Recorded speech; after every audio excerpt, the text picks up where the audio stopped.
Esse é o Ancapso e nós vamos falar aqui sobre o pessoal que está chateado porque o Bolsonaro relativizou sua inelegibilidade num ato no Rio de Janeiro, né? Vocês sabem, o Bolsonaro está fazendo campanha aqui no Rio para ajudar o Ramagem, que é o candidato dele aqui na cidade do Rio de Janeiro, e vários outros candidatos aqui na região, né?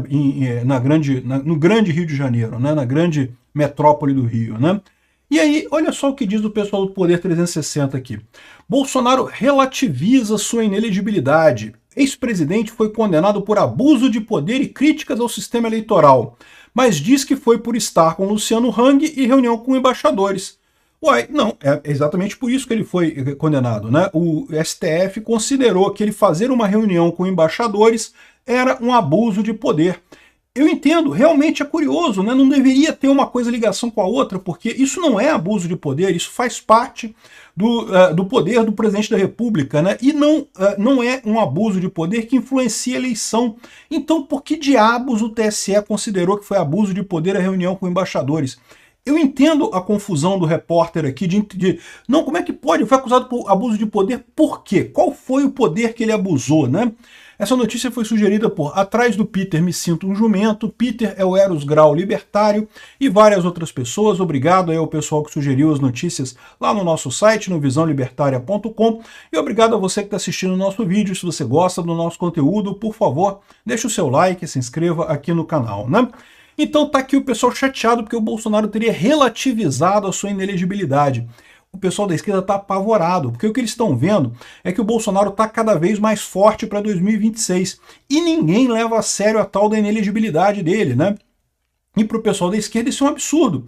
Lembra, a visão desse pessoal é que tirando o Bolsonaro do poder, o fenômeno do bolsonarismo acabaria, porque só existia o bolsonarismo porque Bolsonaro pagava um gabinete do ódio com dinheiro público, não sei o que lá. Nunca existiu isso, nunca houve isso. Ao contrário, o Bolsonaro sempre teve apoio legítimo da população, apoio de base mesmo, e continua tendo esse apoio e vai ter por muito mais tempo. Essas tentativas patéticas dele de associar Bolsonaro com um crime ou outro aí, não conseguem influenciar ninguém no final das contas. Aí fica o pessoal aqui falando, não, porque ele foi condenado por abuso de poder e críticas ao sistema eleitoral. Críticas ao sistema eleitoral não é crime no Brasil, tá? Não sei se o repórter sabe, né? Ele foi condenado por abuso de poder econômico. E isso foi abuso de poder político e econômico. Só que, curiosamente, esse é justamente toda a questão, né? Essa é toda a questão da fragilidade dessa acusação contra o Bolsonaro. Por quê?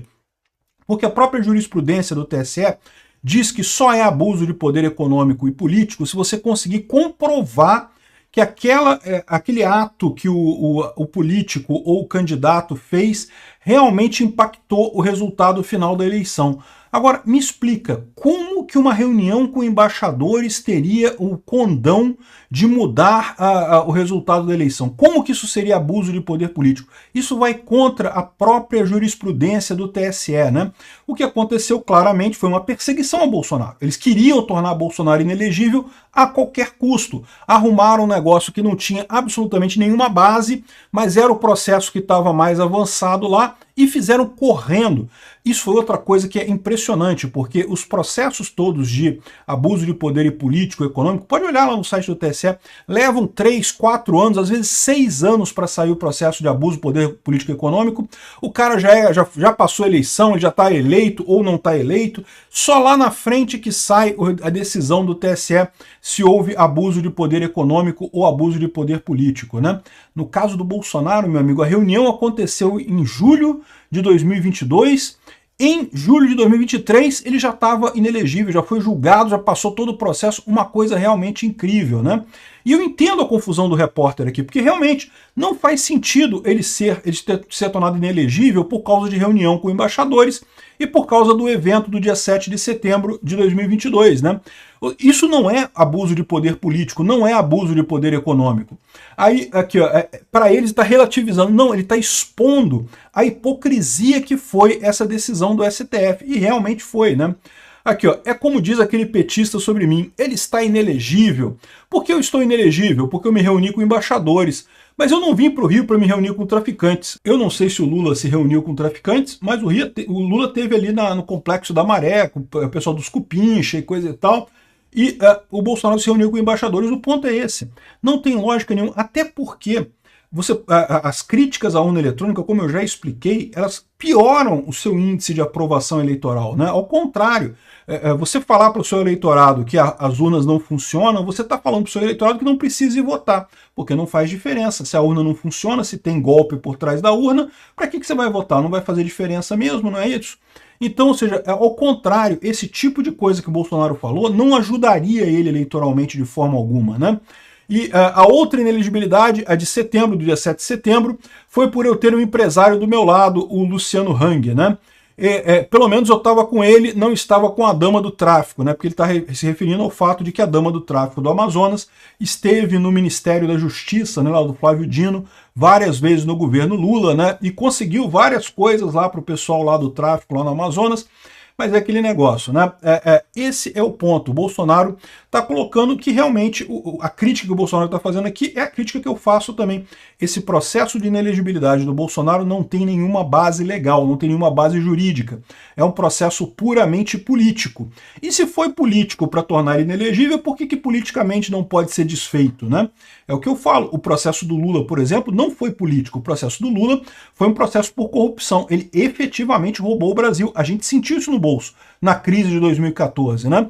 Então o Lula, de fato, é um corrupto, é um pinguço corrupto. No entanto, quando o STF teve o interesse político de tirar Bolsonaro a qualquer custo, quando viu que a única forma de tirar Bolsonaro da presidência da República era com o Lula, todos os outros candidatos potenciais não faziam nem sombra no Bolsonaro, deram um jeito de anular toda a Lava Jato, de acabar com toda a investigação do Lava Jato na marra. Se fizeram isso na marra por questão política, por que não fariam com o Bolsonaro também? Por que isso não pode mudar até 2026? É o que eu falo para vocês. Eu acho que a inelegibilidade do Bolsonaro tem chance de mudar, sim, de cair até 2026. Basta o governo Lula ir muito mal. E está indo nesse caminho. Está perdendo o controle da economia muito rápido, né? No momento que a elite aristocrática socialista de Brasília se der conta que o Lula está sendo muito pior do que Bolsonaro, eles não gostam de Bolsonaro. Bolsonaro está diminuindo o tamanho do Estado. Diminuir o tamanho do Estado prejudica essa turma rica que vive de roubar dinheiro do Estado. Então eles não gostam de Bolsonaro. Mas no momento que eles verem que Lula está sendo ainda pior que Bolsonaro, eu não duvido nada eles mudarem de opinião, né? E isso pode começar agora justamente com a eleição americana do Trump. Vai rolar uma pressão, sim, ao contrário do que os esquerdistas estão dizendo, que não, que Trump não vai se influenciar na eleição brasileira, não tem nada a ver e coisa e tal. Eu concordo, institucionalmente não tem, né? Em tese, o Trump não tem poder nenhum sobre o Brasil. Mas na prática, meu amigo, a gente sabe como é que as coisas funcionam, né? E ainda teve essa aqui, ó, e você vê como é que o Lula está se afundando nesse personagem dele, né? Ele comparou Bolsonaro com um ditador. Qual foi a ditadura do Bolsonaro? Um ditador que diminuiu o tamanho do Estado?